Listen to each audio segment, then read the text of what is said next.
Story. An old friend has been dating someone for 5 years. Today I found out they don't exist. Let me just clarify what this is not. This is not the story of my friend lying to me for 5 years. This is not your run-of-the-mill case of catfishing, which I had suspected at first.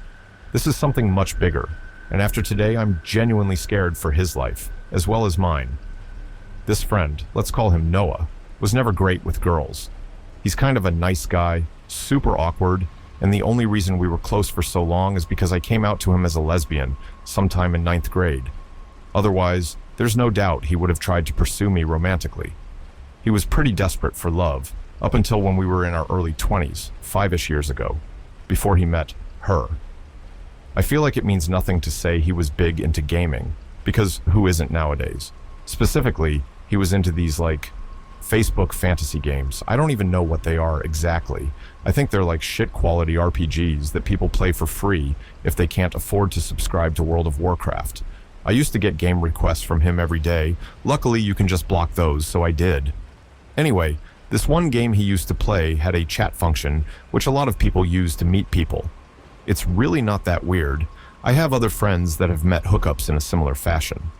I was actually pretty happy for him when he told me about this girl. I'll call her Clara. At least he had someone to talk to, even though the girl was from Ohio, which is about a 7-hour drive from us. The red flags started popping up pretty early, though. Out of curiosity, I looked at Clara's Facebook profile and it was immediately suspicious to me. It's not like she seemed out of his league or anything. It looked like the kind of girl he would date. Choppy purple pixie cut, face piercings, a collarbone tattoo of a Pokeball, a light dusting of acne on her pale skin. Anime convention type of girl. Definitely his type. What got me was, she uploaded a number of pictures with her in it, but there were no tags for any of the other people in the photos. They had also been uploaded all at the same time. Most of the friends she had, and the only likes / comments on her pictures and posts were, well, guys that seemed to have an intimate relationship with her. A lot of comments like, "There's my beautiful girl," a lot of flirting with that dumbass Mike 3 face.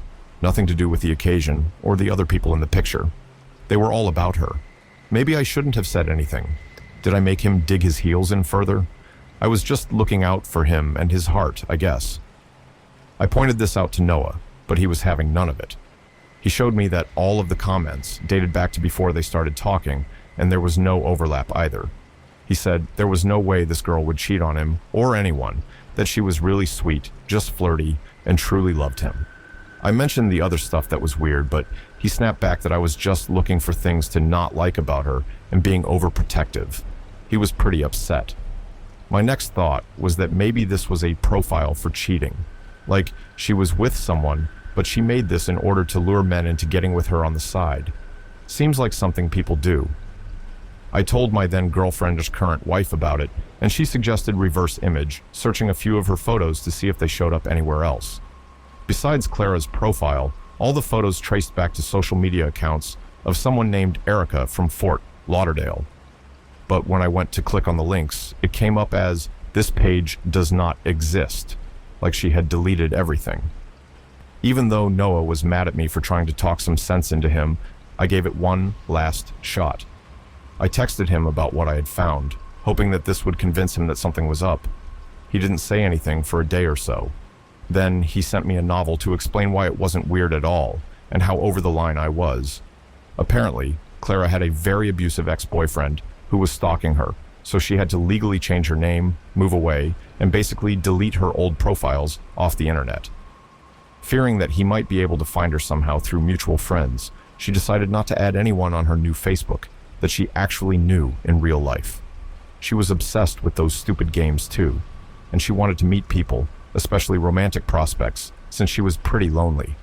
The pictures were to show her online friends what she looked like, and to prove that she hung out with other people at some point and wasn't just a hermit with no life or social skills.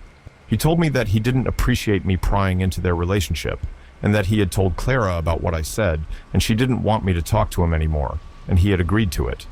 The last thing he said to me was, "Just in case you're still hung up on this, here's a picture of us FaceTiming." Sure enough, the screenshot showed him video chatting with the girl from the profile. Same hair, same face piercings, same tattoo. She looked normal, just kind of tired.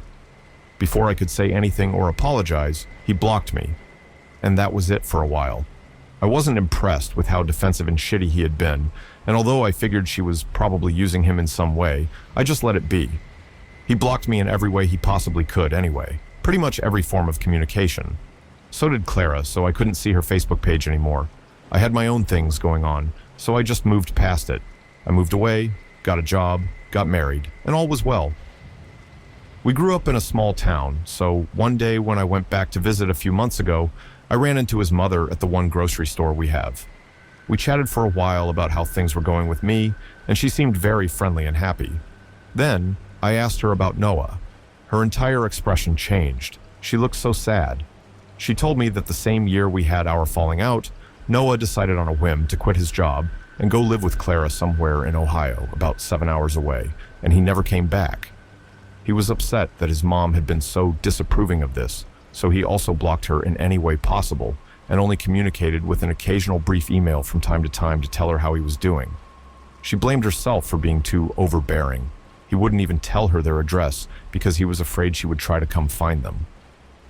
I felt really bad for her. I almost ran away from home in high school because my parents didn't approve of me being gay. But once they realized I was serious about leaving, they said they could work past it as long as it meant I was home. I knew this wasn't exactly the same thing, but it was clear she was pretty hurt. I asked her for his email, thinking maybe I could try to reach out to him. Before I fell asleep, I typed up and sent an email, telling him I was sorry for being so presumptuous, that I hoped he and Clara were happy, and that he should consider visiting home sometime. The next day, to my surprise, I got an email back from him. This is what it said. Dear Lil Chilty, thanks for reaching out to me after all this time. Clara and I are doing very well. I would come back to Virginia, but I just have too much going on here. You know how it is. But do tell my mom that I'm thinking about her. I hope that life is treating you well. Best, Noah. I felt a little bit of closure, I guess. At least he was happy. It seemed strange that he had nothing else to say, although perhaps Clara still harbored some bitterness towards me, and he didn't want to test that. That was an acceptable conclusion for me. Until today. My wife travels a lot. Usually she winds up in Texas, but this week she had to fly out to a small city about an hour away from Columbus, Ohio. She's mostly been sending me "I miss you" texts and pictures of her doing touristy things, but today she sent me something that made my blood run cold. It was a mugshot of a woman, severely abused and emaciated, with most of her teeth and half of her hair gone. My wife told me it had appeared on the local news on TV, and she immediately recognized some of the facial features, as well as the Pokeball tattoo on her collarbone. It's Clara. After panicking for a straight minute, I read the full story. Apparently, they found her walking through the streets early this morning, looking like she had just been beaten badly. She was in shock and mumbling random things and sobbing. The police took her in immediately, but they couldn't get any useful information from her. She seemed to have suffered from extreme trauma or had taken illicit drugs. Either way, she couldn't form coherent sentences.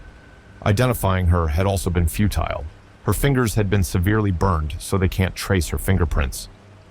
I immediately contacted the police with everything I knew, and they said they're going to be launching a full-scale investigation. It will have to be as discreet as possible, though, for fear that the perpetrators will go to extreme measures to cover up their crimes or even flee from the area. They even took down all the media coverage right after I called. They've offered to fly me and Noah's mother out there so they can talk to us in person, since we're the only people who seem to know much about it. I realize there's no going back, and I have to go, but I am absolutely horrified of whatever is behind this. I got a call about an hour ago from the police station. They told me that Clara was still in pretty bad shape, and she still couldn't answer their questions. But they did say that she kept repeating the same thing, over and over and over. My name is Erica. The past few days have been rough, to say the least. We've been holed up in a stuffy gray room, sitting across from these guys who look like you would see them at Disney World with their wives and 3 kids, and we're in what feels like business meetings with them all day. And the business is Noah, presumed dead. The police station is paying for hotel rooms for the both of us, but I've been staying with my wife at her hotel. I told Noah's mom, I'll call her Joanne from now on, that she could stay with us, but she said that she'll be okay on her own. I'm worried about her, though. She's in absolute shambles. And why wouldn't she be, especially based on the state Erica is in? Speaking of, Erica went from incoherent mumbling to repeating herself to falling into complete silence. They gave her some sedatives to try and help her sleep, which she responded poorly to at first, showing signs of aggression, but then she finally dozed off. They let her rest yesterday, and today they did a psychiatric evaluation. I've mostly been the one speaking to the investigators. It's not just that Joanne is too emotionally bogged down for this, which I completely understand. Honestly, she just didn't know much about Noah. His dad died when he was about 10, and it shook them both pretty bad. Joanne responded by trying to protect her son to an unhealthy degree, and in what I can only describe as an anti-Oedipal rage, Noah rejected and resented all of her love in his urgent quest for courtship. As you can imagine, there was a lot of tension, and when Noah told Joanne that he was leaving to live with a girl he had only been talking to for several months, she completely lost it. She told us that she tried to guilt him as much as possible to try to get him to stay, and that in hindsight, she's not surprised he responded the way he did. It hurts to see her blame herself like this. She shouldn't, but she does. Anyway, they accessed the profiles of Noah, Clara, and Erica. Noah's profile didn't surprise them much based on what they expected. The last message he sent was to Clara on October 5th, 2013, telling her that he was on his way to an address. His account was deleted the next day. They're going to thoroughly check the area and see what they can find. All I know is that I get a horrible feeling just from looking at this place. Clara's profile was confirmed to be a pretty meticulously run baiting tool. In essence, and I know that many of you predicted this as well, they believe that Erica was involuntarily used as a lure. It's one thing to make a fake profile with someone else's pictures, but to have the actual person in the flesh. Although most would still be wary to a lonely person in love, seeing the person speaking to them is pretty convincing. They found messages dating back to 2011 between her and several poor, lonely guys. This is where it gets a little bit unusual. Most of these accounts are used to solicit money, sensitive information, etc. But what they found was that the account really just focused on manipulating these guys to cut off their family and friends, if they had any, and flee to the same place. There are certainly more severe cases that are linked to assassination services and human trafficking, which is what this is starting to resemble, unfortunately. But the target demographic is baffling. But there's more. Erica's profile was arguably the most shocking. The last correspondence she had was eerily similar to Noah and Clara. She met someone through an online game and formed a relationship with them, which led to her cutting ties and heading up here. The someone she was talking to was a girl named Hannah, and her profile was virtually identical to Clara's. The only difference was that the people commenting on her pictures were all women. They tried to reverse image search for another profile, but came up with nothing. They've spent the last 2 days thoroughly searching for Erica's family as well, and they finally found them. They're going to be flying in tomorrow from Fort Lauderdale to see her and talk to us. Like Joanne, it hurts me to think what they must be going through. I'm interested to see what they have to tell us, though. Basically, what we know so far is that a third party is involved. Who or what it is, we have no idea. Their motivations are even more confusing, but it's organized and vicious and much bigger than anticipated.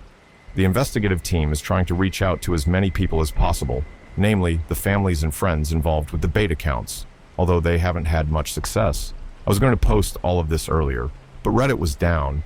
I'm kind of glad it was because something else happened. Joanne and I were called in a few hours ago, and they showed us something really weird. During Erica's evaluation, they gave her a blank notepad and pencil just to see if she would write anything. They left her alone for a few minutes, and when they returned, they found that she had just drawn the same strange little thing over and over. None of us know what it is, so they're going to be reaching out to some academics who specialize in identifying symbols to see if they can at least give us a clue. My wife said it looked vaguely familiar, but she also said it just looks like a sideways fish that blew a bubble. So I'm not sure she has great authority on this. I'll let you know what we find out. I know you guys must be furious with me, and I get it. I really do. So many of you have reached out this past year, terrified for my life, and Noah's, and Erica's, and I haven't been able to give you the answers you needed. It was partly because I didn't have a lot of answers to give in the first place. But truth be told, I'm just incredibly scared. Scared of what I know, scared of what I don't know, scared of what's happened already, and scared of what's to come. but I can't leave you in the dark anymore. I'm starting to feel more and more alone, and it's suffocating. That, and there are some new developments. Suffice it to say that compared to my last two posts, some of the stuff I'm about to share with you is pretty disturbing. More specifically, and I do feel like this warning is necessary, if you have ever been a victim of sexual violence, the following content may be upsetting to you. That being said, I'll try to pick up where we left off. Erica's parents flew in from Florida the day after I last posted. It's hard to describe the way they reacted to seeing their daughter. While they were beside themselves with joy to see her alive, I could also tell that they were plagued with guilt and despair over her condition. They explained that they were a very conservative and religious family. Before Erica disappeared several years ago, they were very vocal about their belief that her attraction to women was sinful and wrong. They shunned her from the family, leaving her to sleep on friends' couches and scrounge for money and food. She told them shortly after that she was moving to Ohio to live with her new girlfriend, Hannah, and that was pretty much it. By that time, she was already 18, so they were satisfied with an occasional update and nothing more. Sound familiar? But things got much, much weirder. Not long after her parents arrived and were questioned, Erica had a miscarriage. As you can imagine, everyone was in a state of shock, and those more personally involved were devastated. The nature of this pregnancy, given the state she was in, raised some very serious concerns. Furthermore, although Erica stabilized a bit, she refused to answer any questions about it, shaking her head forcefully and anxiously, lips sealed. The investigators wound up laying off their questioning at the request of her family. However, they did agree to have the DNA examined alongside Joanne's to identify whether or not Noah was the father. As a side note, the reason I was, and still am, so close to the investigation is because Joanne insists on it. She wants to be consistently updated, but she has a fragile heart and doesn't do well discussing sensitive matters with people she barely knows. She needs the consistent support. I don't let on how much it affects me because I can't imagine how it must be for her. I haven't even told her that my wife and I are considering divorce, which I know is unimportant in the grand scheme of things, but I thought was worth sharing. The results did not show any relation, and it was difficult for everyone to know how to feel at first. It posed 10 times as many questions as it answered, and the fact that we still had no clue about Noah's location was pretty disappointing. Something did happen, though, and maybe it was small, but it was definitely something. A few weeks into treatment, Erica was able to answer some basic questions in short, mostly coherent sentences. She was able to identify her parents, a few of her old friends, and was even able to recall the high school she went to. The people treating her were cautioned not to push her too hard regarding recent events, because at first, this had triggered some very intense reactions, but eventually, they decided to take a small step. They showed her a picture of Noah. Although they didn't expect the worst, they had prepared for it. Several assistants were on standby just in case she became violent, but when her eyes traversed the image, the first thing she did was weep. According to the staff, she gently took the photo and began speaking softly to it, just saying, "Noah, I'm sorry. I'm so sorry," until they took it back. It wasn't clear what her exact sentiments towards him were, but they definitely weren't fearful or malevolent. In spite of all the unanswered questions and worries, this felt like good news. But in my eyes, even that didn't warrant an update. Up to this point, it felt like we hadn't even moved an inch closer to knowing the truth. And I know that I should have given you guys something to let you know that we haven't given up on this, but it really started to feel like we were just driving ourselves into a dead end. I'm sorry about that, but I think we're back on the road. We've got something, and that's why I'm awake, at 5 in the morning, typing all this with some kind of desperate hope in my heart. Remember the symbol? Last night, the police got a response from a professor at a Midwestern university who specializes in semiotics, symbols basically. Their email was very long and detailed, so I won't include the whole thing, but here's the bulk of it. This symbol is reminiscent of a small fundamentalist group called Siren, founded in St. Louis, Missouri. They amassed some money and power in the 60s by hosting small seminars targeted at young women, largely from religious families, who expressed disinterest in marrying and bearing children. These seminars sought to empower these women to use their God-given powers, their innate ability to seduce men and continue the circle of life. However, accounts from a few people who attended these meetings suggest that their main objective was brainwashing. Somewhat unsurprisingly, Siren became more notorious for sponsoring inhumane conversion camps that administered electroshock therapy and lobotomies to homosexual men and women. The camps were ultimately shut down, and the group subsequently vanished from the public eye, but it's possible that the group remained active and opted to keep a very low profile. As of now, we're searching for people who have been affiliated in any way with this organization. If you know anything about Siren, please let me know ASAP. I'm sure I'll have more to tell you guys very soon. Thanks for sticking around if you did.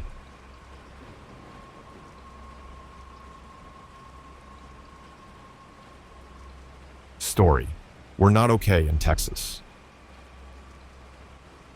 We're not okay. My husband and I live in Texas. Won't say which city. A couple weeks ago, on a Sunday, I woke up in the middle of the night needing a drink of water. I got up to get some, and as I stood over the sink, cup in hand, I both saw and heard a truck rumble by. It was moving slow, and the red brake lights brightened up as they passed our house. They slowed down to nearly a crawl. I could see the light of a phone screen illuminating some guy's face in the passenger seat, and the driver's face was partially lit to where I could see him looking as well. Thoroughly creeped out, I moved to the side of the window and peered around a corner. This window didn't have blinds on it, so I had no way to watch in secret without moving to another room. But if I moved to another room, I worried I would miss their license plate so I could write it down. My husband has instilled quite the self-defense mentality in me, especially with a baby on the way. I waited for their car to move on and recited the license plate to myself over and over until I could get to my phone in the bedroom and write it down. I covered the screen so I wouldn't wake Brian. I double-checked that all the doors and windows were locked, then crawled back into bed. It took me a while to get back to sleep because of the adrenaline. I told Brian about it in the morning, and he was mad I didn't wake him. But, of course, he probably would have grumbled if I had woken him up, so there wasn't a way to win. Regardless, he decided to stay up the next night, a Monday night, to stake things out. We agreed that we wouldn't call the police unless they showed up a second time. We went about our normal days, both went to work, came home, had dinner, watched some Netflix, and night came around. Brian sat in the front room, nestled in with a book next to a window with a streetlight. I'd told him how loud the truck was, so he figured he could just listen for it if they came by again. I went to bed, even though I had trouble sleeping, while wondering if they would drive by again and if they would do more than that. That morning, Brian told me that the truck hadn't returned. I was relieved, and so was he. I had a day off, so he went to work and I did some chores around the house. I was going out to check the mail after lunch when I noticed a car I didn't recognize sitting in front of a neighbor's house. The car was off, but two people were sitting inside. As I got up to the mailbox, I could see that they were talking and pointing at something in their laps. There was no way I could see what they were doing without getting closer, but my suspicions were raised anyway. I called Brian, and he came home as soon as he could. Through the window, I checked on them every few minutes. They remained parked. Brian came home and took over watching our potential stalkers. I asked if we should call the cops, but all Brian replied was, "Not yet." It wasn't the same truck, he reasoned, so we could just be making bad connections to the events. Honestly, even looking back, I agree with his decision. We didn't know anything. We just had some slight suspicions that might not mean anything. We had no way of knowing what was going to happen. Eventually, they did leave. They drove off without us even noticing. One moment, we had checked out the window, and the next, they were gone. I was again relieved. I thought we had made a mistake. I was glad we hadn't called the cops over something so mundane. Over the next few days, I swore I caught sight of the same car or same people in different cars. It was such a weird feeling to get almost déjà vu as you recognize someone driving, but in a different car than you had last seen them. And the weirder part was the cars seemed to be on a rotation. Silver Honda, Ford truck, white work van, black Honda. Over and over, mixed and matched with drivers in order of appearance. Once I thought I saw one of the cars pass by my work, but I doubted it almost immediately. When I told Brian the pattern, he started to notice it too. "I'm calling the cops," he finally decided after watching the pattern for a week. They weren't there every day, that we could tell, although we did have to work. A patrol car pulled up behind the car while we were both home from work. One walked up to their car, and the other came to our front door. I wasn't happy about that because it felt like tattling. Once I thought I saw one of the cars pass by my work, but I doubted it almost immediately. When I told Brian the pattern, he started to notice it too. "I'm calling the cops," he finally decided after watching the pattern for a week. They weren't there every day that we could tell, although we did have to work. A patrol car pulled up behind the car while we were both home from work. One walked up to their car and the other came to our front door. I wasn't happy about that because it felt like tattling. He told me that he didn't appreciate me prying into their relationship, and that he had told Clara about what I said, and she didn't want me to talk to him anymore, and he had agreed to it. The last thing he said to me was, "Just in case you're still hung up on this, here's a picture of us FaceTiming." Sure enough, the screenshot showed him video chatting with the girl from the profile. Same hair, same face piercings, same tattoo. She looked normal, just kind of tired. Before I could say anything or apologize, he blocked me. And that was it for a while. I wasn't impressed with how defensive and shitty he had been, and although I figured she was probably using him in some way, I just let it be. He blocked me in every way he possibly could anyway, pretty much every form of communication. So did Clara, so I couldn't see her Facebook page anymore. I had my own things going on, so I just moved past it. I moved away, got a job, got married, and all was well. We grew up in a small town, so one day when I went back to visit a few months ago, I ran into his mother at the one grocery store we have. We chatted for a while about how things were going with me, and she seemed very friendly and happy. Then, I asked her about Noah. Her entire expression changed. She looked so sad. She told me that the same year we had our falling out, Noah decided on a whim to quit his job and go live with Clara somewhere in Ohio, about 7 hours away, and he never came back. He was upset that his mom had been so disapproving of this, so he also blocked her in any way possible and only communicated with an occasional brief email from time to tell her how he was doing. She blamed herself for being too overbearing. He wouldn't even tell her their address because he was afraid she would try to come find them. I felt really bad for her. I almost ran away from home in high school because my parents didn't approve of me being gay. But once they realized I was serious about leaving, they said they could work past it as long as it meant I was home. I knew this wasn't exactly the same thing, but it was clear she was pretty hurt. I asked her for his email, thinking maybe I could try to reach out to him. Before I fell asleep, I typed up and sent an email, telling him I was sorry for being so presumptuous, that I hoped he and Clara were happy, and that he should consider visiting home sometime. The next day, to my surprise, I got an email back from him. This is what it said. "Dear Lil Chilty, thanks for reaching out to me after all this time. Clara and I are doing very well. I would come back to Virginia, but I just have too much going on here. You know how it is. But do tell my mom that I'm thinking about her. I hope that life is treating you well. Best, Noah." I felt a little bit of closure, I guess. At least he was happy. It seemed strange that he had nothing else to say, although perhaps Clara still harbored some bitterness towards me, and he didn't want to test that. That was an acceptable conclusion for me. Until today. My wife travels a lot. Usually she winds up in Texas, but this week she had to fly out to a small city about an hour away from Columbus, Ohio.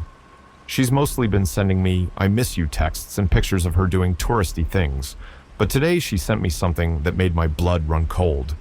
It was a mugshot of a woman, severely abused and emaciated, with most of her teeth and half of her hair gone. My wife told me it had appeared on the local news on TV, and she immediately recognized some of the facial features, as well as the Pokeball tattoo on her collarbone. It's Clara. After panicking for a straight minute, I read the full story. Apparently, they found her walking through the streets early this morning, looking like she had just been beaten badly. She was in shock and mumbling random things and sobbing. The police took her in immediately, but they couldn't get any useful information from her. She seemed to have suffered from extreme trauma or had taken illicit drugs. Either way, she couldn't form coherent sentences. Identifying her had also been futile. Her fingers had been severely burned, so they can't trace her fingerprints. I immediately contacted the police with everything I knew, and they said they're going to be launching a full-scale investigation. It will have to be as discreet as possible, though, for fear that the perpetrators will go to extreme measures to cover up their crimes or even flee from the area. They even took down all the media coverage right after I called. Brian showed up, unfortunately, too late to prevent the confrontation. I watched him come running up to the guy and start shouting him down, I wish he'd tackled him instead. They got in a shouting match, with the other guy joining in from the front of my car. The guy by my window took the first swing. He missed, but Brian took the opportunity to rush the guy, and they fell to the asphalt, grappling each other and wrestling for control. The guy in front of my car looked like he was hesitant to join in, but he yelled encouraging words to his buddy. That's when the cops rolled up. Some pedestrian must have called them, or Brian had before he arrived. I was worried the cops would tase Brian for fighting, but they managed to break up the fight without weapons. The cops separated everyone, moved everyone's cars to parking stalls, and talked to everyone individually. I was bawling uncontrollably by that point, and the cop was getting frustrated with me while we talked. At the end, they arrested both Brian and the guy who had been wrestling with him. I was furious, but I know better than to scream at injustice anymore. The guy who didn't get arrested looked smug and shot me a threatening look as he left. Not that a police officer would take that into account. I parked Brian's car better, since he'd jumped out to rush over. Then I took my car to the police station, which I had to look up how to do so I could figure out if I needed to pay bail or what. We've since talked to a lawyer. Brian is out on bail, which he helped with. The moment we got home, someone was on our doorstep. They served Brian with a civil lawsuit from the guy who he was fighting with. We read over the papers and couldn't believe what we were reading. We didn't think such a thing would even be legal. There was just no way. We had to be misunderstanding it. We showed the papers to our lawyer and he explained it. Our initial reading wasn't wrong. The guy is suing us as aiding and abetting abortion providers by stopping him from being able to watch for abortions being conducted. You know, because we got him arrested, he's claiming that his time in jail and the assault are making it possible for abortions to be done that he would have been able to prevent if he were able to continue his duties. And, as the lawyer has explained, we have to answer or we forfeit the lawsuit. That means court fees, lawyer fees, time spent with a lawyer discussing details, just a massive investment of time and money. All because this guy decided it was his duty to harass pregnant women and make sure they didn't have an abortion, or else he could collect a bounty for anyone who helped them. In the course of talking through all this with the lawyer, he asked if he could ask a very, very personal question. He asked me directly, not Brian. I told him he could. He asked me if I was pregnant or expecting. Before I could react, he added more. He also asked if I had received an email from any of our medical providers about our medical records being disclosed or stolen. The question was out of the blue and seemed completely unrelated to our case, but I answered honestly. It was yes to both. I'm 3 months pregnant, and my OBGYN sent me an email talking about exactly that situation. Our lawyer asked me to pull up the email on my phone and show him if I could find it. I did as he asked, and he skimmed it. A month before this all started, I got an email and automated phone message from our OBGYN office. They were reporting to us that our medical information may have been involuntarily disclosed because their building was broken into and their office was ransacked. Their file cabinets with medical records were broken open and dug through, and some records were missing. Several computers had also been stolen. The email and phone message said they were still working on figuring out whose records were stolen, but under HIPAA, they had to report it to all their clients regardless. The email outlined the other steps they were going through and said they were working with the federal government, state government, and other medical facilities to get everything sorted out. They even recommended that I move to a different OBGYN, which I did. I'll never get over the pit in my stomach, as our lawyer let out a heavy sigh and set his glasses on the table, shaking his head. Unofficial rumor from the county and state prosecutors, according to him, is that gangs of people have been breaking into medical facilities either with force or covertly and copying or stealing medical data on current pregnancies. When our lawyer heard that rumor, he followed the trail of logic, tying it to that recent law passed in our state. You know, the one where abortions are essentially banned in Texas, hit national media, made me question if I wanted to leave Texas for the first time in my life? That one. The logic, according to him, would be to find people who know they are pregnant and in the early stages and follow them to try and catch them in the act of getting an abortion. Then sue everyone who is even remotely connected to that abortion. He and some other lawyers have already discussed this situation and are starting to see signs. So far, we're the 4th actual case he's heard of so far that could be related to these rumors. The symptoms were the same: stalking, harassment, an inevitable altercation, everything. It has yet to hit the main press yet, But local news is starting to catch on. We're right at the front of it. It hasn't hit the state or national spotlight yet. They're clearly getting addresses for people to follow and make sure they don't get abortions. That much is clear to me. What my lawyer is worried about, and I don't think he should have told me this because I've been basically hyperventilating ever since, is that this is an organized, concerted effort. The fact that we got served with a lawsuit the day after bail was paid means someone other than that guy was preparing it. The names on the lawsuit confirm that. There are 6 people named on our lawsuit, and our lawyer checked. 7 other lawsuits have already been filed with their names. It's just the start of an avalanche about to terrorize a lot of people. Is this where we are now? Is this it? What is starting? I'm angry. I'm tired. I'm livid. I'm scared. I'm exhausted. I'm worried. I'm horrified. This is where we live now? A place where things like this can happen to anyone? Where people who are so emboldened by their self-righteousness can inflict emotional, psychological, financial damage on someone? We're not okay in Texas.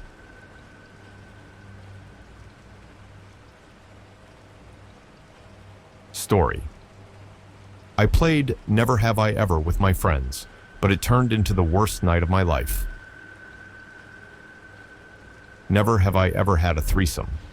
Jack had his glass raised before he'd even finished the sentence. He took a long, noisy gulp of beer, making sure both me and Jenny were watching. I didn't drink, just glanced over at Jenny and rolled my eyes. She shook her head in response. Jack, you haven't had a threesome. I fucking have. No, you haven't. There isn't even one girl on campus stupid enough to sleep with you, let alone 2. Jack put his pint down and grinned. Aw, don't be jealous, Jenny. I'm sure you'll find someone soon. I can't be jealous of something that never happened, can I? Ask those 2 freshers if it never happened, if you're so sure. Oh, yeah? And where would I find them exactly? Just look for the 2 most satisfied girls on campus. Jack picked up his pint and winked. They'll be more than happy to confirm the story. I snorted. Couldn't help myself. Jack might have been a prick, but he always made me laugh. He made Jenny laugh too, even if she didn't always like to show it. The 3 of us had been in a flat together in our first year of university, and by December we'd already signed up to share a house for our second year. We'd made the decision fast, giddy with the honeymoon stage of our new friendship. But now I wondered if we'd been a bit too quick. We still got on well and had a laugh together, but I'd noticed Jack and Jenny starting to grate on each other lately, and their grating ended up grating on me. Looking at the frown on Jenny's face after Jack's last comment, I decided to intervene, calm things down before the night took a turn for the worse. Hang on a minute, mate. You can't drink on your own turn, can you? Surely that defeats the point of saying, never have I ever? Jack looked back at me with wide, innocent eyes. Sure you can. I checked the rules. You checked the rules? Yeah, I Googled them before we came out. There's no way you Googled the rules of never have I ever before we... He's right, you know. The voice cut me off mid-flow. All 3 of us looked round at the same time. The girl standing next to our table wasn't anyone I recognized. She was short and blonde, with bright green eyes and a half smile on her face. I'd never seen her around before. Judging by the looks of confusion on Jack's and Jenny's faces, they didn't recognize her either. The 3 of us shared a quick, confused glance while the girl stood there. It was Jack who recovered first. You see, guys, I told you I'd looked them up. He turned back to the blonde girl. Sorry, I don't think we've met before. I'm Jack.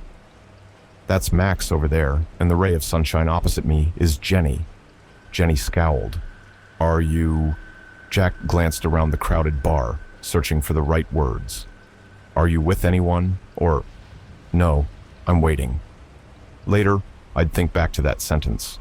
The oddness of it. Not, I'm waiting for my housemates or I'm waiting for friends. Just, I'm waiting. But at the time, the thought didn't even cross my mind. I just assumed the girl was waiting for people she knew to arrive, and had overheard our conversation while passing by our table. I guess all of us assumed that. Well, feel free to wait with us and play a few rounds if you want, Jack was saying now. These 2 keep ganging up on me, and I could use someone on my side. What did you say your name? Okay, thanks. I'll stick around for a while. The girl smiled at Jack. She brushed a lock of blonde hair from her forehead as she took a seat opposite me. I saw Jack's grin widen. I snuck a glance at Jenny, and saw her sitting back in her seat, arms folded, face unreadable. "Well, we're going round clockwise, and I just had my turn," said Jack, "so I guess that means it's your go, Jill." The blonde girl flicked her eyes from Jack to me. I felt a small shiver in my stomach. Her eyes were large and pixie-ish, an unusual shade of green. The poetry books I read for my English lit course would have had a lot to say about eyes like that. I glanced down at my pint, suddenly a bit embarrassed, hoping my face wasn't turning red. I was still staring at the table when the girl spoke. "Never have I ever woken up in an empty house." I looked back up, my embarrassment gone as quickly as it had come. Never have I ever woken up in an empty house. What was that about? Never. Have I ever might not have been the best drinking game at uni, but I'd yet to meet a student who hadn't played it before. Everyone had. It was the kind of time-killing game you played when you didn't have a pack of cards, or when everyone was too drunk to bother with them. And because we'd all played it, we all knew the unwritten rule. The stuff you said was always sexual. It was always something sex-related. The idea was to make a statement like Jack's one about having had a threesome, then wait and see who drank. The people who drank were the ones who'd done it. I cast my mind back, trying to think of a time I'd played when it hadn't been like that. I couldn't. Jack and Jenny's silence told me they couldn't either. I glanced quickly at both of them.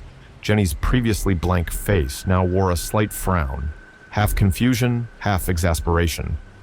Jack just looked like a man whose bubble had burst, but being Jack, he was also the quickest to recover. He spun his glass slowly on the table and grinned across at Jenny, who had just taken a sip from hers. "Don't try to tell me you're drinking, Jenny," he said. "You've never even woken up in an empty bed, let alone a house." "Fuck off, Jack." I took a gulp of my own drink, trying to pretend I hadn't heard the edge that had crept into Jenny's voice. Jack did the same. As I put my pint down, I stole another glance at the girl sitting opposite me. Her face was impossible to read. She had a drink in front of her that I hadn't noticed before, what looked like a gin and tonic, and she was prodding at the glass with her finger. If she had any idea she'd said something the rest of us found odd, she didn't show it. The game continued. After a bit of coaxing, Jenny eventually had her turn, and then a few minutes later, I had mine. Jack went to get another round of drinks, then came back and took his. And then it was the blonde girl's turn again. I won't describe every single turn everyone took. If I'm honest, I can't remember them all. That was the point when the night began to slide away from me, to take that subtle turn that so many of our nights outdid, drifting from pleasantly tipsy to suddenly far too drunk. I remember Jack saying something about shower sex that made everyone laugh. I remember downing a pint while the others chanted around me, banging the table in unison. I remember locking eyes with the blonde girl, catching her half smirk as she brushed hair from her face. And I remember some of the things she said, some of her never have I evers. Those I do remember. While everyone else continued with the usual kind of shit, the blonde girl carried on saying weird stuff, kind of creepy stuff. Sometimes it produced awkward laughter, sometimes an awkward silence. Sometimes Jack would make an innuendo. A couple of times, Jenny rolled her eyes in a really obvious way, and once she pretty much burst out laughing as soon as the girl was done talking. But I never did. The girl's face remained blank whenever she spoke, and she never gave any hint that she realized she'd said something odd. I began to feel a little bad for her, but there was not denying the strangeness of the stuff she came out with. As well as I can remember, here are a few of her never have I evers. Never have I ever woken up from a nightmare I couldn't remember. Never have I ever been completely terrified without knowing why. Never have I ever refused to look in the bathroom mirror in case someone was standing behind me. Never have I ever forgotten the worst thing that ever happened to me. Never have I ever seen a shadow from the corner of my eye. By the time she came out with that last one, I was pretty far gone. I'd lost count of how long the game had been going on for and how much I'd drank. My head was spinning. My mouth felt dry. The taste of tequila I couldn't remember drinking on my tongue. I looked down and saw cluttered shot glasses on the table in front of me, limes and spilled salt, at least 6 empty pints. I went to stand up, and my hip bashed the table's edge, causing the glasses to rattle. "Hold up, Max is tapping out." Jack's words slurred into each other. He grinned up at me and drained his pint. "Get us another round in, mate." I edged past the back of his chair, saw Jenny sitting opposite Jack, her arms folded. Isn't it her turn to get a round in? Jenny's eyes were wide and bloodshot from booze. She stared at Jack, unblinking, the anger in her face obvious. She, said Jack, leaning over and gripping the hand of the blonde girl, ish drinking on me. Before I was clear of the table, I made eye contact with the blonde girl one last time, her green eyes fixed on mine. She held my gaze for a moment, her expression unreadable, then she winked. As I stumbled away from the table into the crowded bar, I remember thinking it was strange that she still only had that one gin and tonic in front of her. Voices, music, packed, jumbled bodies. The rest of that night is a jigsaw puzzle with pieces missing. When I think back to it now, I'm not sure what's real and what isn't, which memories are true and which are false, conjured up by my own head to fill in the blanks. I have a memory of squeezing my way across a crowded dance floor, the room spinning around me, too many faces, too much light, pounding bass music filling my head. I remember aiming for the bar but ending up in the toilet, crouched on all fours in a cubicle as I threw up burning tequila, my jeans damp from piss where I kneeled on the wet tiles. Time passed. I don't know how much. The next memory I have is of the dance floor. I was somewhere in the middle, clutching a slopping pint that kept spilling over my hand, dancing with random groups of people. Some of them cheered when they saw me, others turned away in disgust. I kept looking for familiar faces, for any sign of Jack or Jenny, but I couldn't see them. More time passed. The last clear memory I have from that night is of the argument, arguing with a group of strangers. I was swaying next to a table at the back of the bar, next to our table, and I was telling the people sat there that they were in my seat. They were in all our seats, that me and my friends had been sitting there. The strangers looked confused, and then annoyed, finally angry. One of the guys got in my face and told me to fuck off. I mumbled something I can't remember and turned away. For a split second, so fleeting I can't be sure it was real, I thought I saw Jenny. I thought I saw the back of her head. The crowd parted, and I glimpsed her on the far side of the bar, heading towards the exit.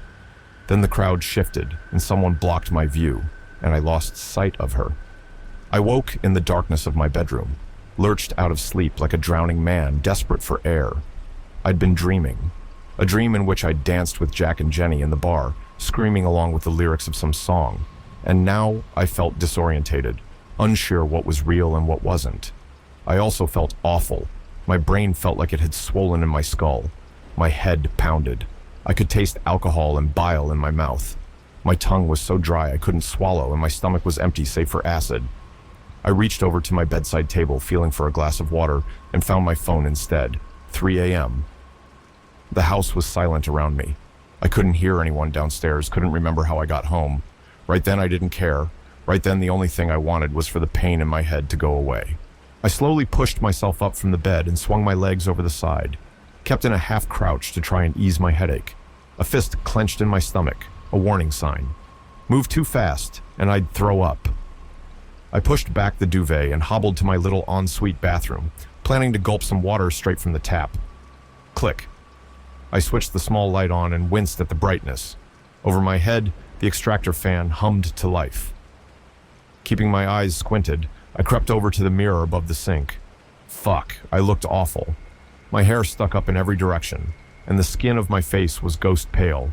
My eyes were bloodshot. I was still wearing the same clothes I'd been in last night.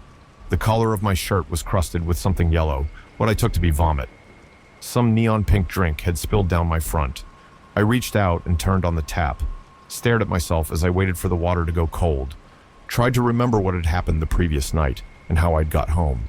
As I felt the water change in temperature, I lowered my head, drank from the stream like an animal, felt the cold liquid rush into my mouth, smoothing out the sandpaper of my tongue. When I finished, I splashed water on my face, turned the tap off and wiped my eyes as I straightened up. The blonde girl was standing behind me. She was directly behind my right shoulder, staring at me in the mirror. I screamed, slipped as I tried to spin around on the spot, my foot skidding in a wet patch on the tiles. I went down hard on my left side. Shock and fear burned my nerve endings. I scrabbled on the floor, twisting myself onto my back so I could get a look at the spot where she was standing. But there was nobody there. I stared around the bathroom, pulling in deep breaths, my heart pounding hard. She'd been there, in the mirror. I'd seen her. This wasn't like one of my drunken memories that blended into a dream. She'd been in my bathroom, but now the bathroom was empty. I forced myself up into a crouch, and then into a standing position, crept slowly back into my dark bedroom. Nothing. Even after I'd switched the light on, banishing the shadows that lurked in the corners, there was nothing. My bedroom door was shut, and I knew I would have heard if someone had opened it. There was nobody in my room. Nobody had been in my room. I must have imagined it. Only I hadn't imagined it. I knew I hadn't. Half an hour passed before I forced myself to climb back into bed to try and get some more sleep. I tucked a hand below my pillow and felt the rustle of paper, a single crumpled sheet that had been stuffed beneath it. All that happened months ago now. Months since the game of Never Have I Ever, and months since I saw the girl in my bathroom. Months since I found the note below my pillow. When I look back on that night, I always ask myself what I could have done differently, whether I could have changed the outcome. There are lots of things I think about, lots of specific moments and memories, and that note is one of them. As ridiculous as it was, as unbelievable as it was, I still wonder if I should have given it to the police, if I should have handed it over. But when I start thinking like that, the thought that always comes back is this: they wouldn't have taken it seriously. Who would have? Even I didn't take it seriously. Not at first. I guess I thought it was some stupid joke when I found it. Just something Jack had written for a prank. 7 little words scrawled on a torn-off piece of notepaper, a line running through them, as if the whole sentence had been crossed out. Never have I ever met a succubus. Before I had a chance to give it a second thought, someone was banging on the front door of our house. Heavy, urgent knocks. I stuffed the note in the pocket of my jeans and went to answer it, thinking it might be my friends. But it wasn't. It was 2 police officers. I didn't believe them when they told me Jenny was dead. I couldn't. I heard their words, but they didn't make any sense to me. They didn't seem real. The officers said Jenny had been found in an alleyway behind the bar where we were drinking, lying behind a dumpster. An ambulance had been called, but she'd been pronounced dead at the scene. A heart attack, I found out later. They had some questions for me, and I guess I answered them. Questions about where we'd been and how much we'd been drinking, about who we'd been drinking with. I told them about the game and about Jack. I told them about the blonde girl that had joined us. They took some notes, told me they'd be in touch, and went on their way. It was only after they'd left that I remembered the piece of paper in my pocket. I still have it. I'm sitting in the bedroom of my parents' house right now, staring out the window, and I can feel the crinkle of it in my jeans. Usually, I keep the thing tucked in my wallet when I'm out, so it's with me wherever I go. A reminder. A reminder of what happened that night. A reminder of my friends. A reminder that no matter how many mysteries are uncovered in the world every day, and no matter how many crimes the police solve, there are just as many that they never do. Just as many questions that remain unanswered. Like the question of Jack. They never found him in the end. They looked everywhere, and they interviewed people, but nothing came up. Just dead ends. A few people in the bar confirmed that they'd seen him that night, but that was about it. The CCTV in the place hadn't been working. The owner said it had malfunctioned earlier that day, and they'd been waiting to get it fixed. There was one couple who claimed they'd seen him later on, though. They said they thought they'd spotted him a few streets away from the bar, where we'd been drinking, at about 2 a.m., walking in the direction of a large park near the city center, walking with a blonde girl. But no matter how hard the police looked, they could never track the girl down. Jack hasn't been seen since. I still Google his name every now and again, though, just to check. As far as I know, the case is still active, and the police are still looking for him. So I keep checking in, just to see if anything new has come up, to see if there have been any updates on the search. But there never are. And if I'm really, truly honest with myself, I don't think there ever will be.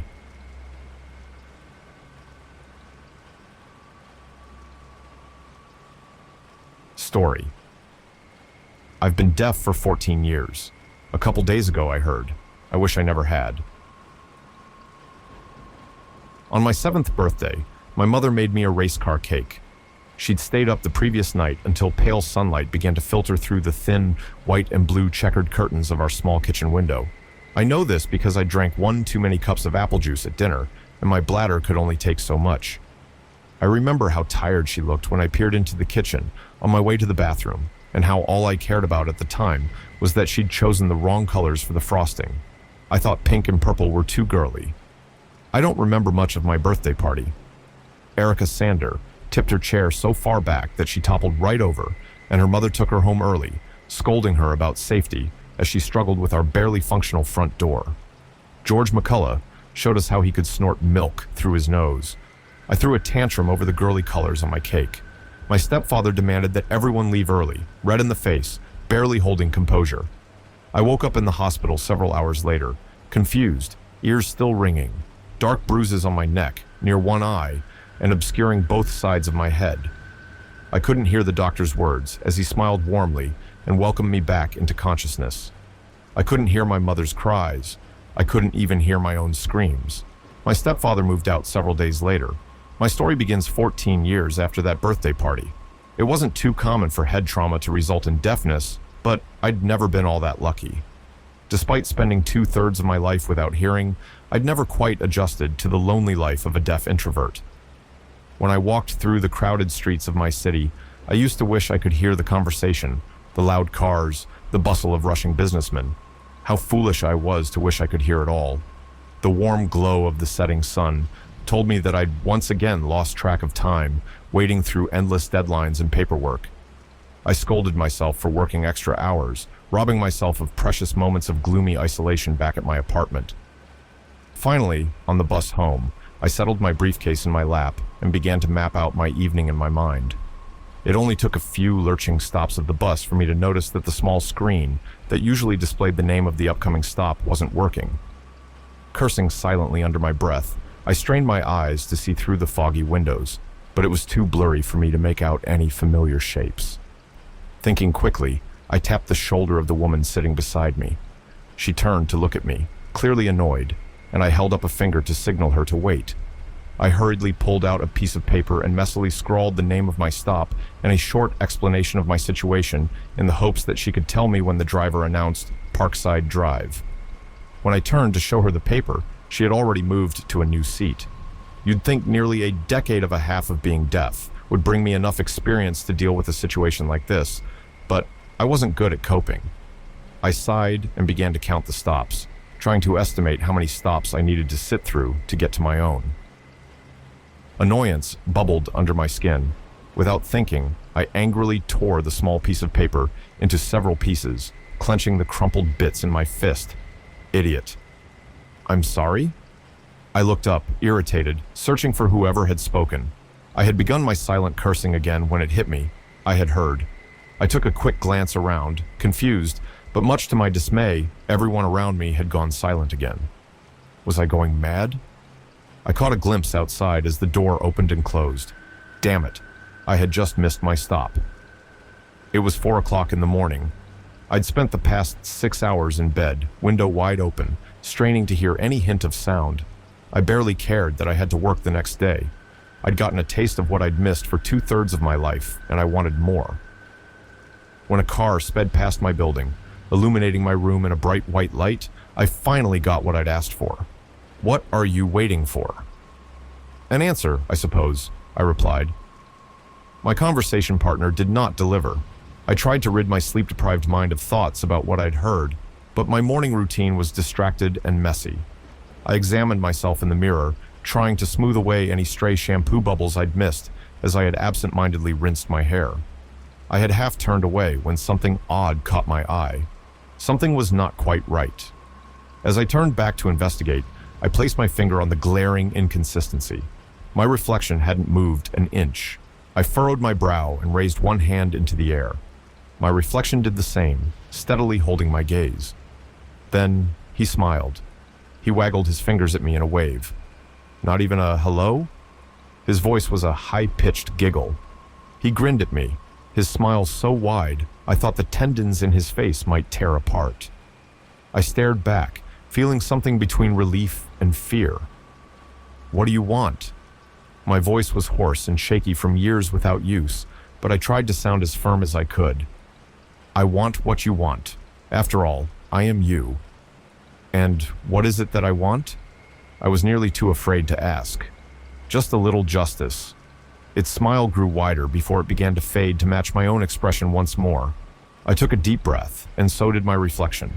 I slowly backed out of my bathroom and away from the mirror. He was right. I did want justice. It was almost 9 o'clock in the morning. I'd emailed my boss to let her know I was sick. I suppose that wasn't really a lie.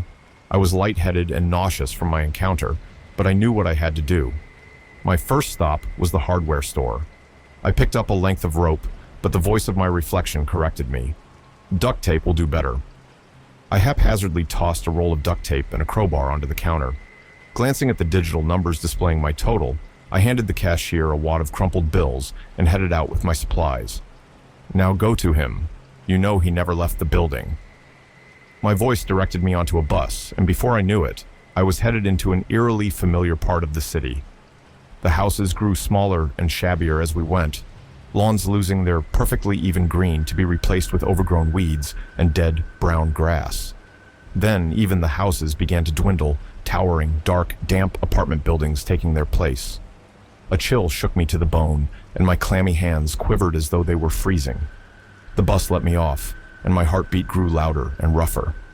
I walked slowly until my voice commanded me to quicken my pace. The elevator groaned as it ascended, and I felt as though I might groan too. Anxiety racked my bones, but my steps had become sure. Knock. You know he's home. I sucked in one deep breath and rapped my knuckles against the door. What? A gruff voice responded from inside. I didn't dare answer. What? Footsteps pounded angrily, closer and closer. My stepfather yanked the door open, his face a deep shade of red that I remembered all too well. He opened his mouth, taken aback by the sight of the stepson he hadn't seen in nearly 14 years.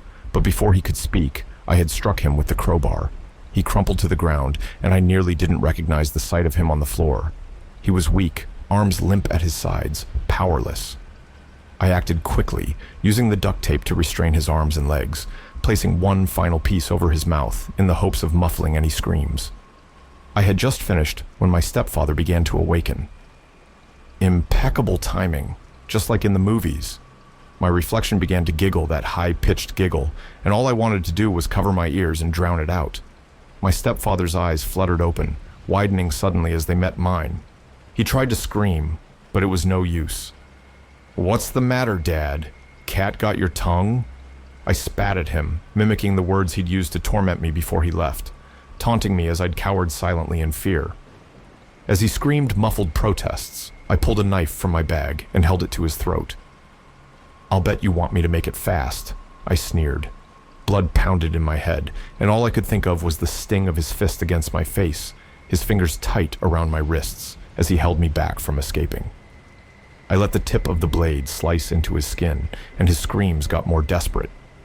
I didn't feel guilty as I toyed with him, mutilating his face, slicing out his tongue, removing his ears slowly, painfully. Blood dripped from my hands and from the deep gashes in his skin. I played the scene over and over in my head as I rode my bus home. I was almost frightened by the rush I'd gotten as I plunged my knife into his skull, finally finishing the job. I knew I'd get caught. I wasn't careful. I just didn't care. Did he deserve to die? My voice startled me out of thought. I rolled my eyes and ignored it. Did he deserve to die? I was asked again as I entered my apartment. Maybe, maybe not. At the very least, he deserved to pay. I finally responded. So you get to play God? You get to dole out punishments as you see fit? My voice giggled. You told me to do this. You're not so innocent yourself. You're right, I'm not. My voice taunted. I am you, and you are guilty. Guilty of what? Giving that piece of shit what he deserved? You killed a man. You killed someone, and you don't even feel remorse. I didn't know what to say. I headed to the bathroom to wash the last of his blood from under my fingernails. My eyes were drawn to the mirror above the sink, but I regretted looking up before my eyes even met my own. He grinned gleefully as he met my gaze. You're a murderer. You're no better than me, he cackled. I stared back at him. I wanted to scream. I wanted to shout and shake his shoulders and make him understand that I gave my stepfather no less than he deserved. Killer, killer. His laughs grew higher, wilder, tormenting me as he pointed an accusing finger.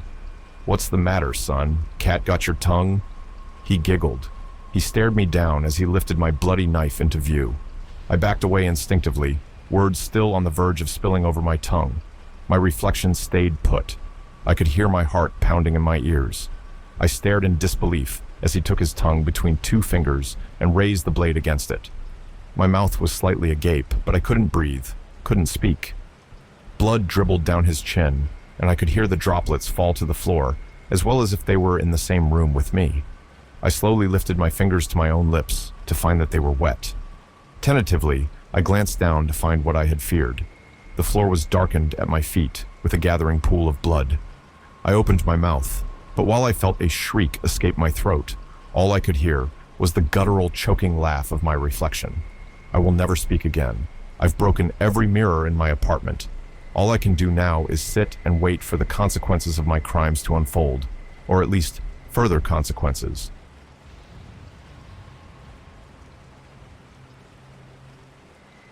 Story. I am a guard in a hidden prison located in the Arctic. Something is horrifying about the inmates.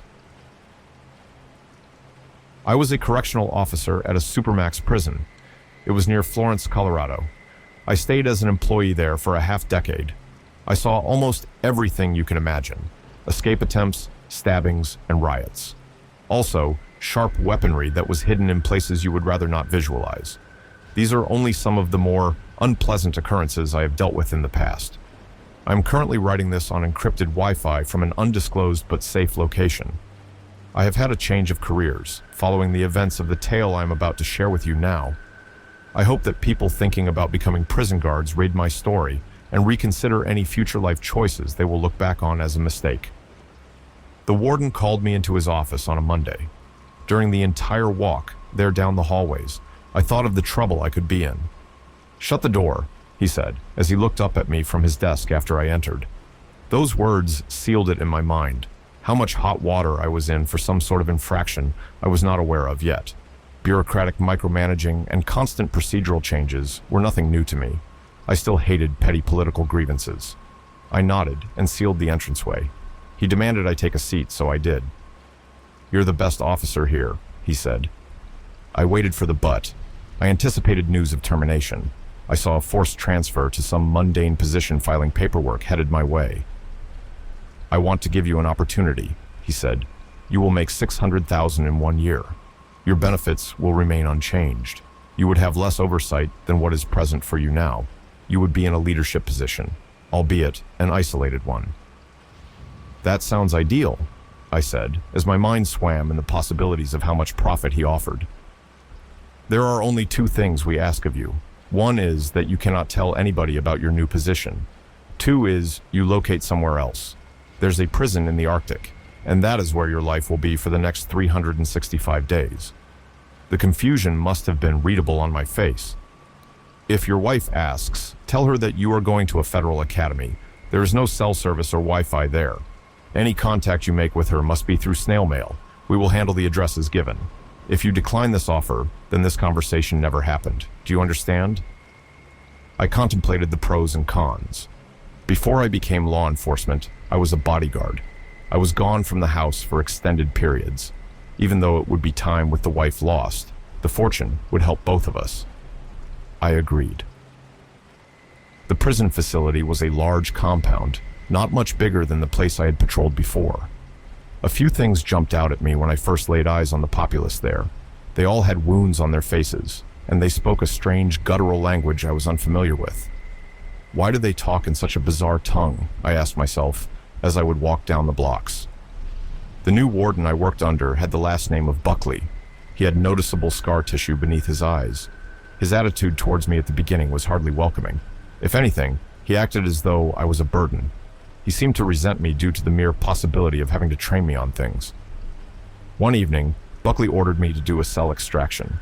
Christopher Aluko was the name of the inmate we had to deal with. On the walk there, I asked my boss what Aluko had done to end up here. "I'm not allowed to tell you what these scumbags have accomplished to wind up here," Buckley said. "He started his career in crime by cannibalizing his sister, though. Tonight, our only goal is to get him moved to the hole. He's proven himself to be way too dangerous to share a space with anyone." The doors of each cell were closer to that of an insane asylum than a prison. They were complete barriers that you could not see through. It was me and 3 other guards who were about to deal with this high-profile detainee. The supervisor was present, doing the thing the bosses generally do. That is to say, he remained on standby and did not get his hands dirty. Upon walking in, the first thing I saw was Aluko sitting upright on his cot. I noticed he was huge, at least 6'8" and 320 pounds of pure muscle. His skin cracked all over. His face had the normal scarring that I associated with most people in the place. "I'm going to need you to stand up and put your hands behind your back," I said. I kept my hand near the holster where my pepper spray was. "Show me respect and I'll show you the same," I continued. "You won't have handcuffs on you for long if you cooperate." "You are not better than me," Aluko said. His voice had a baritone quality, which I expected from a man of his size. What I did not was how weird it sounded. It was as though 4 or 5 people were chanting the words in unison. "All right," I said. "Let's get you moved to where you need to go. The faster we do this, the better off we'll be." "You shot at someone in broad daylight when you were in a gang years ago," Aluko said. "It took 10 years for the paranoia to go away. The fear of the cops coming to arrest you for a potential murder before you became a low-grade one yourself. To this day, you don't know if any innocent civilians got caught in the crossfire." We had to restrain his huge arms and place the metal bracelets on his wrists. He laughed all the while. As we brought him to solitary, I thought of his words and how much they unsettled me. They were true, and that story from my past was one I had not told anybody. Near the end of the shift, Buckley went into one of the sniper towers and smoked a cigarette. Since my duties for the day were complete, I took the spiral staircase to the level he stood on. When I saw him, I was only a few mere inches away from where he puffed. He did not seem to mind or even care about the footsteps behind him. He focused on the distant and lowering winter sun. "The caged animal back there said something which he shouldn't have," I said. "Part of the job is having thick skin," he said, as he flicked his cigarette over the edge into the snow. He turned around to face me. "It's not about that," I said. "Did he hurt your poor little feelings?" "He had an insight into my past that no one has," I said, as a bitter taste filled my mouth. "Well, that's unfortunate. Means you lied to the oral board when you got into the position you're in now. You shouldn't lie to your employers." "I need to know what kind of prison this is," I said as I felt blood rush to my head. "Why does everyone have open sores all over their body and face? Are they exposed to some kind of virus? And if so, are we susceptible? Either that, or they're always high on something. That would explain why they're always speaking gibberish. Also, how in the hell do they know things that I haven't even told the closest people in my life? Better to do the job assigned. Don't worry about things above your pay grade." Buckley pulled out another pack of cigarettes and lit one. "I hope we're not exposed to dangers we weren't warned about. I'll have to find a way to get the word out. If you break your non-disclosure agreement, it would be far worse than a termination. Your wife back home, the one with the dark curly hair and the nice curves, I'd hate to see the impact of your decisions on her." That was when I grabbed him by the lapels and shoved him to the ground. I considered throwing elbows. The idea of making him taste his blood was satisfying. I did not want to be incarcerated in this den of misery, though, of all places. Buckley started laughing. What he did next took me by complete surprise. He patted me on the back with his free hand instead of trying to defend himself or resist. "You've proven your point," he said as he pushed on my chest. "Now get off of me. I don't want to give the signal to one of my buddies in the next tower. He has a modded Remington 700 pointed at you." I released him. After he stood and brushed some frost off, he made eye contact with me. "I respect you for your bravery. Most people wouldn't be willing to do that to me, especially someone beneath me in rank. Tell you what, I'll shed a little bit of light on what kind of place this is for you. And if I ever find out you told anyone, you'll wish you would have died at birth." I felt the adrenaline start to wear off. As my energy lowered, I nodded, thereby giving tacit agreement to his new offer. I looked to my left and saw the sniper he was referring to. It occurred to me that if he wanted to take action against me, he could have had me executed right then and there. Buckley waved at me to follow him as we made our way down the steps. He escorted me through the yard. Ice encased the weight sets and pull-up bars. We followed the chain-link fence to another facility that had coded key access. After we put in the correct digits, he swung the door open. We made our way down a hallway that did not seem modern. There were lit torches on the walls. The flooring was pallid cobblestone. He brought me into another room, which was the size of an auditorium. A man stood up. He wore all black clothing with a white collar, and it took me a while to recognize him as a priest. I saw rows of long tables, ones fit for a king in an ancient era. Crucifixes, rosaries, chalices of water, and stacks of dusty books lined every corner. I skimmed some of the titles and saw that a few were in a different language. I printed it out and grabbed the papers. I closed the door behind me and headed down the hallway back to my lodging. I read the document on my walk. Even though she was only 20 years old, she was also a nuisance to society. She burnt down a halfway house that she was staying at. She was there for many DUIs. Several judges gave her breaks. They decided to put her in mental health facilities instead of jail. She kept assaulting the staff there. The worst of these was when she stabbed a nurse in the jugular. The RN survived, but had to talk through a voice box for the rest of her life. I was right outside my door when I heard a familiar voice. "You're out late," C.O. Nwosu said. I turned around and saw his large frame. In the 2 months I had been there, I got to know the man well. He had come here from the Arizona State Prison Complex. We had swapped similar stories. His tales of the encounters he had with death row prisoners intrigued me. "What do you have there?" Nwosu asked. "A guidebook on how to perform a successful exorcism," I lied. "I didn't think you liked working off duty."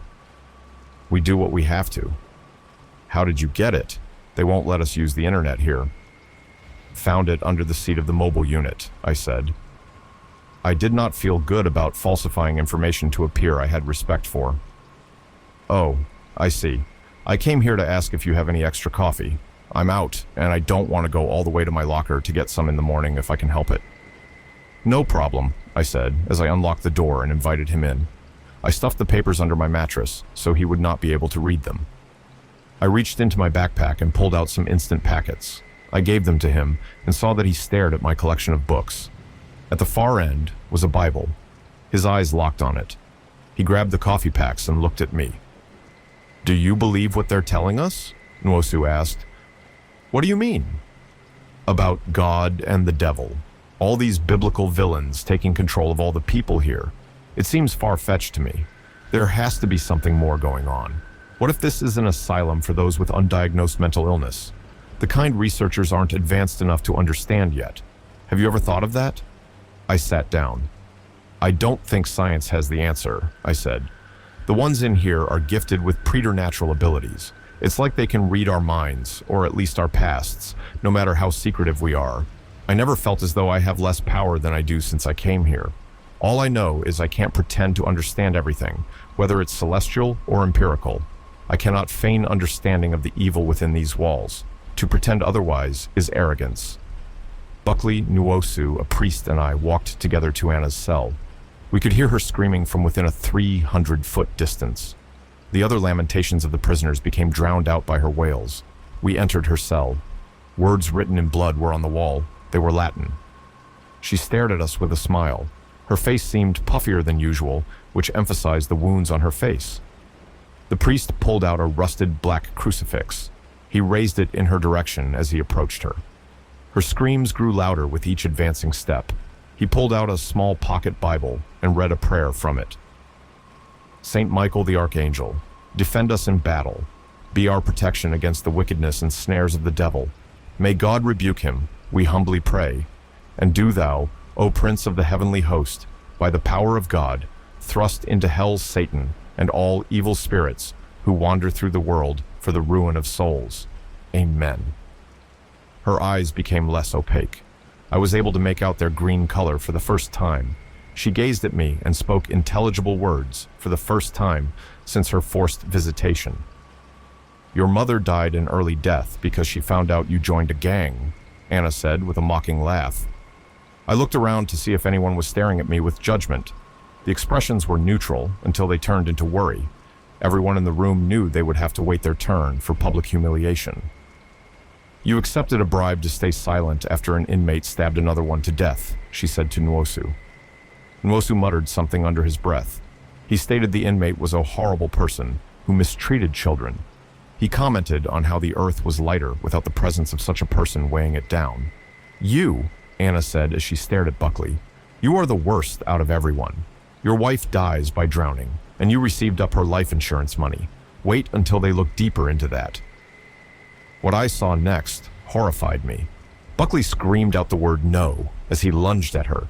His hands wrapped around her throat before one of her legs broke free from its binding and kicked him in the ribs.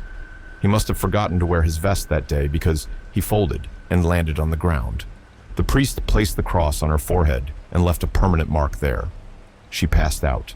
Her exhalation before she lost consciousness made her body deflate into unnatural thinness. Buckley called me into his office the next day. He asked me to take a seat with a menacing tone. He slammed the door and sat behind his desk. Do you even want to work here anymore? I know this employment opportunity is a very unique one. It's not for everyone.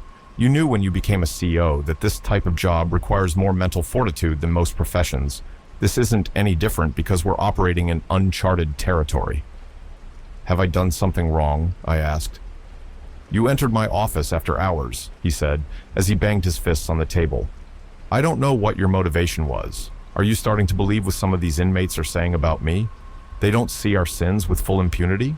They know enough about our interior lives and what bothers us enough to get under our skin. It is us versus them. Once you side with the enemy, then you're no good to the team here, let alone me. If you're running some kind of vigilante investigation against me, two can play that. Believe me when I say you don't want to be on my bad side.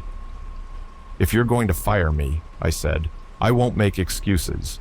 You should know I was not trying to get you in trouble or dig up any dirt. I wanted to look up any at all information I could on Anna. She seemed to be more in control of what possessed her than the others. I wanted to figure out what made her so unique in that regard.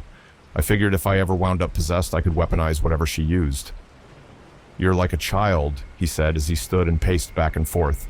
Do yourself a favor and stay within your pay grade. The Vatican has hired scientists to study behavior during possessions. In the old days, they would have dismissed it as different demons. You don't have a degree in microbiology any more than I do. We are muscle hired to make sure the demonologists are safe when they do their job. So, you do yours. Yes, sir. I felt as though I had backed down and given him some sort of sovereignty over me. I also knew if I lied or resisted, it would only lead to a loss of money for my family and me. Count yourself lucky, he said, as he sat back down and picked up a pen.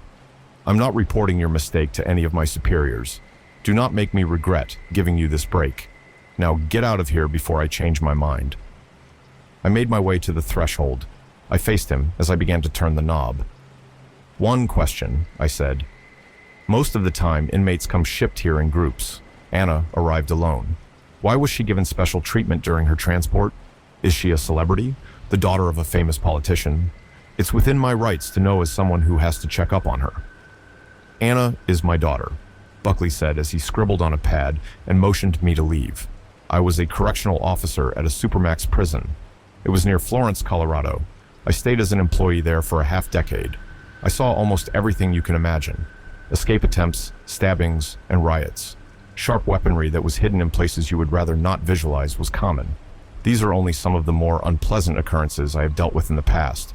I am currently writing this on encrypted Wi-Fi from an undisclosed but safe location.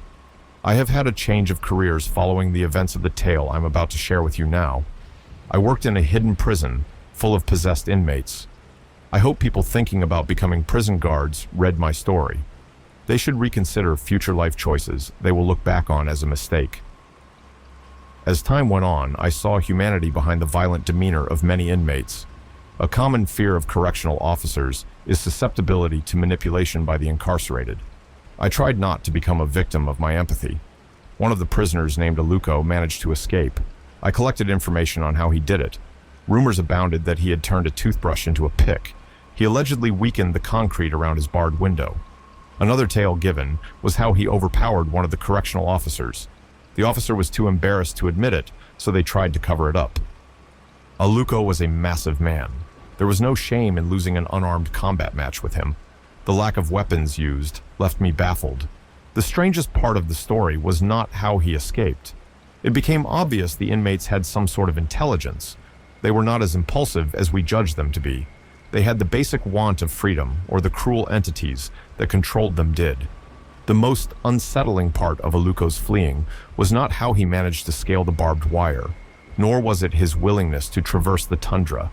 What perplexed me the most was how his life ended when he was less than half a mile away from the prison. It was not the elements that took him. Something had torn him apart. The theory of it having been a polar bear spread.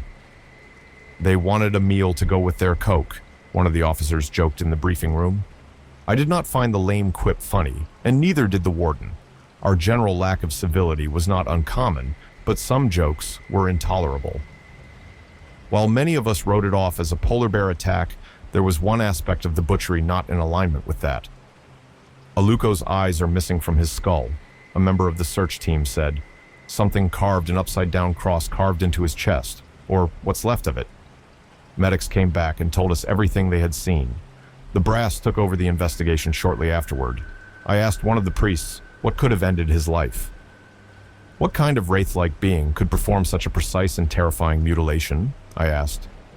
"This has the makings of an attack by Azazel," the priest said. "That particular type of demon wanders the wilderness. It can take many forms. Be on the lookout for anything resembling a goat.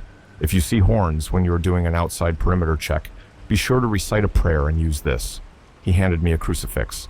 My stubborn agnosticism did not want to accept it as a believable weapon. I relented because he was so polite. Buckley called us into his office. When we got there, he did not slam the door as I expected him to. Sio Nwosu and I gazed at each other with alarm as Buckley waved at us to follow him. He took us to an elevator in one of the back chambers that I had earlier dismissed as a room for the cleaning crew. An elevator was there.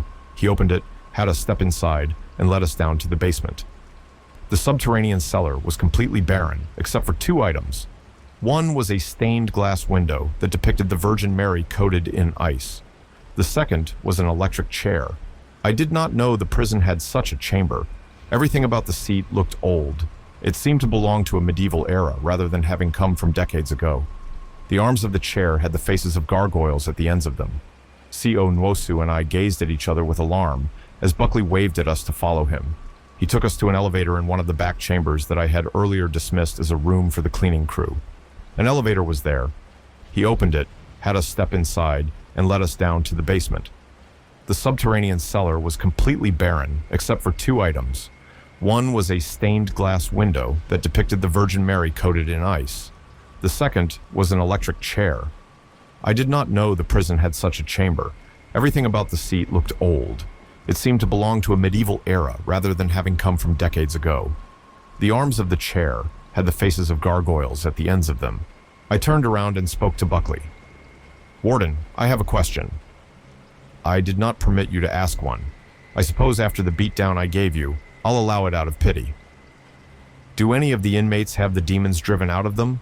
And if so, where do they go afterward? Do they go back to the prison they came from? Are they granted immunity and allowed to go home?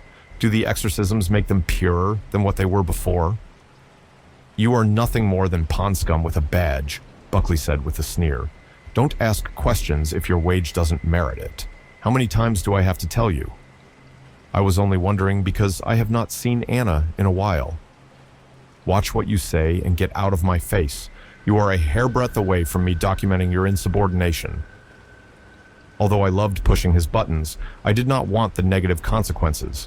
I left the room. I did not yearn to be the newest execution there. I went up into one of the towers. I looked out at the expensive plains of frost and woodland. Buckley's threats and bullying were starting to get to me more than usual. Verbal abuse in my industry was not uncommon.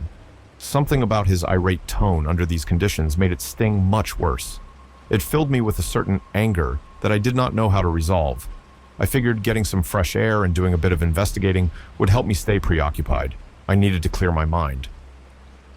Aluko's escape gave a negative impression of my work performance. I still refused to believe his death was some sort of natural phenomenon. I brought a sniper rifle with me. I looked through the scope. The bullets had a cross carved into each of them. I tried to trace the exact path Aluko took when he made his final attempt at getting back into society. I carried a night vision device to help me see through the darkness. A half hour later, I saw a movement. It was subtle at first. Snow fell from tree branches. My heart raced as I saw a figure wandering through a thick cluster of pines. It was a woman in a nightgown as white as the hills around her.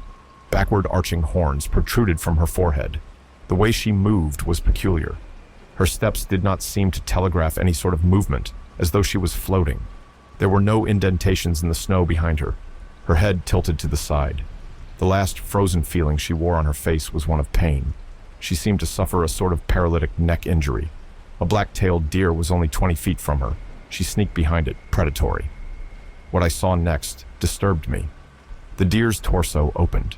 A crimson spurt littered the snow with puddles of red fluid. The ethereal woman reached down and tried to grab some of the eviscerated body parts.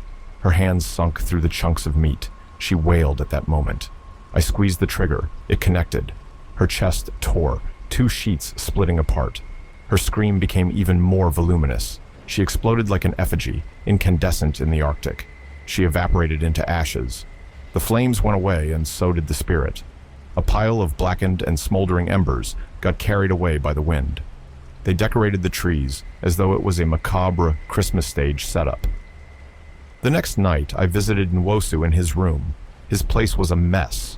He was usually clean and organized. His few paperback books, science fiction military adventures, were strewn about on the floor. I noticed he also had half a bottle of scotch on his nightstand, which was a definite violation.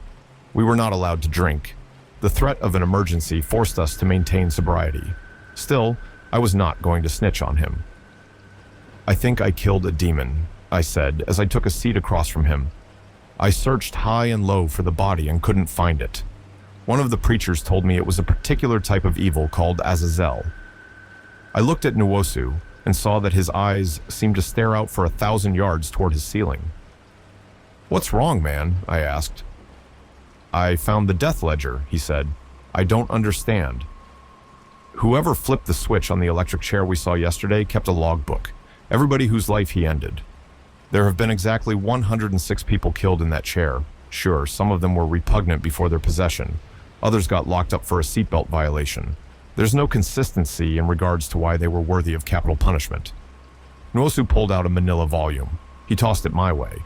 I flipped through it and saw many names. Some struck me as familiar. "Did you have any suspicion they were killing people under our noses?" "No," I said. I searched the papers for dates to see how recent or old the incidents of annihilation were. All were within the last year. "There was a weird energy in the electric chair room," Nwosu said. "What you banished out in the woods may have been the spirit of an already possessed yet dead person. It's possible that when they're killed, their demonic selves stay on this plane. They could choose to haunt us. Could be every ghost story written since the beginning of time is the darker half of a human lingering. I must admit I don't know who would want to stay in a place like this at all, though." I nodded. I also began to wonder if it was correct, or if he was losing his sanity. "I helped Aluko escape," Nwosu said as he turned to face me. "The conditions of this place appall me. I want to assist many more." I was a correctional officer at a supermax prison. It was near Florence, Colorado. I stayed as an employee there for a half-decade. I saw almost everything you can imagine. Escape attempts, stabbings, and riots. These are only some of the more unpleasant occurrences I've dealt with in the past. I'm currently writing this on encrypted Wi-Fi from an undisclosed but safe location. I've had a change of careers following the events of the tale I am about to share with you now. I worked in a hidden prison in the Arctic full of possessed inmates. I hope people thinking about becoming prison guards read my story and reconsider. I do not want them to make future life choices they will look back on as a mistake. I had never seen a prisoner transported via helicopter. My 6th month of working at the facility changed that. It landed on a helipad made of yellow and blue paint. The pilot and guard took the detainee out of the chopper. They were both Army personnel. The stripes on their uniforms indicated they were not low-level within the military. As I watched this from one of the towers, I could not help but wonder who the new inmate was.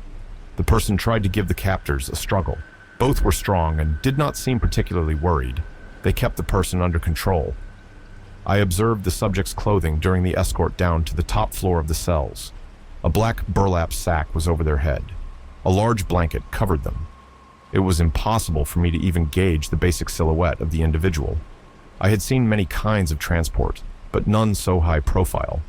It made me contemplate if they were an insurgent from some faraway land. I pondered if they were a kingpin of some nefarious domestic terror group. I asked one of the other officers if they knew anything about the person.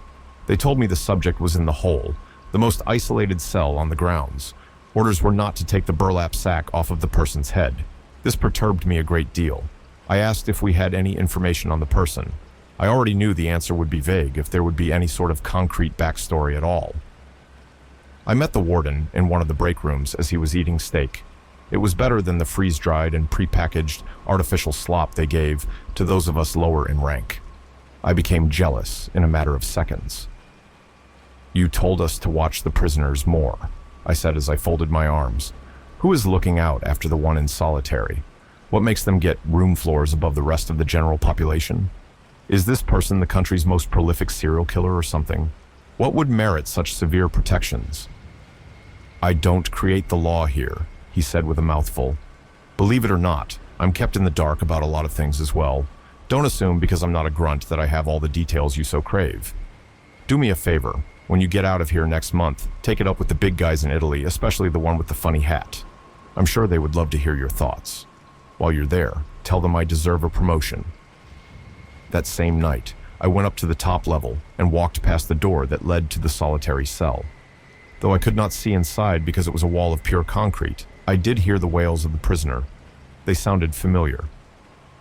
I was doing my routine checks, and I passed one of the cells which belonged to an inmate named Andre. He sat straight up and stared at me. I could tell something was different about him. He was not writhing on his cot, nor was he struggling with the usual muscle contractions. He walked up to me. The barrier between us did not give me a perfect feeling of protection. "I am cured," he said. The usual milky pupils most of the inmates had been things he was now devoid of. "You are doing much better," I said. "I've never seen anyone look as clear-headed as you do now, not around here anyways. How are you feeling?" "Paranoid. Do you know what they do to people like me? After they've driven the evil out of us, they send us to a megachurch in the Rockies. The church has its propaganda machine. They turn us into pamphlet writers or social media manipulators, missionaries for their so-called God. I would rather have Beelzebub as my host than be a door-to-door Bible salesman." "Who told you that?" "Your boss, Buckley." "I wouldn't worry about that. He tends to say a lot of mean things to get a rise out of people." "You don't understand. The transporting officers have told the other inmates the same thing. They can't all be in on one big lie like that. No offense, but none of you are that organized." "I won't argue with you there. They say that once we're sent to their cult-like compound, we must comply. If we refuse to work for the church, they put the demons back inside of us. They know how to weaponize those demons. It's not all about exorcising them anymore if it ever was. It's about using them to control us." Andre's hand slipped through the metal food flap. He held a shank. The tip of the blade pierced through the midsection of my vest. I grabbed his wrist and wrestled the knife away from him until it clattered on the floor. I got hold of the webbing of his hand and broke a few of his fingers. I yelled for backup. Another correctional officer came by and sprayed holy water into the slot. When it did nothing, we switched over to pepper spray and sent him to the ground.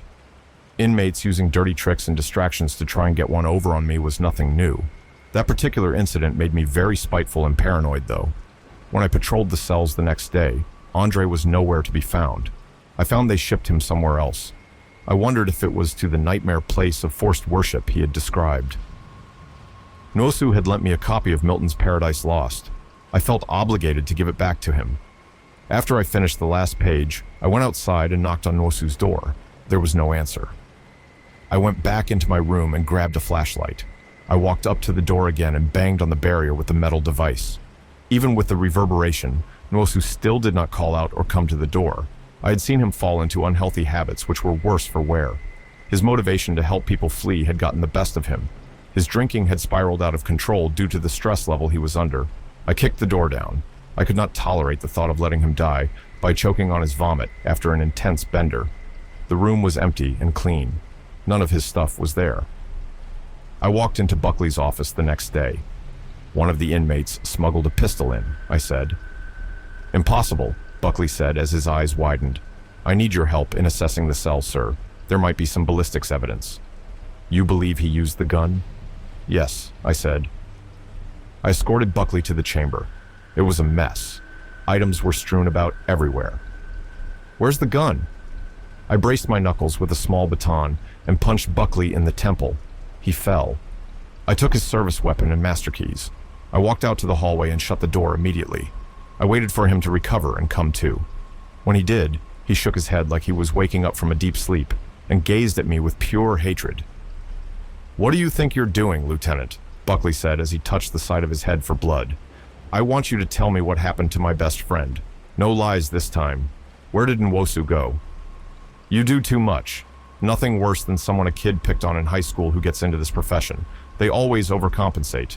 Sometimes it's better to not be proactive. Wait till you get out in the field. You'll learn that lesson in an even harder way if you live that long. I'll tell the boys you gave a direct order to leave this level alone. You'll be here until you starve and dehydrate. I don't want to be cruel, but you need to start answering my questions or we're going to have problems. Who is the prisoner who came in cloaked the other day? Is it Nwosu? Is he possessed?" Buckley glared at me and did not answer. I stared down at the master keys. "Last chance to tell me," I continued. "I'm going to do my investigation if you don't help me." "Fuck off. There's something I will say, though. Ever since Anna came here, they changed some procedures. One on how those related to the officers get booked in here. Don't hate me. I don't make the rules."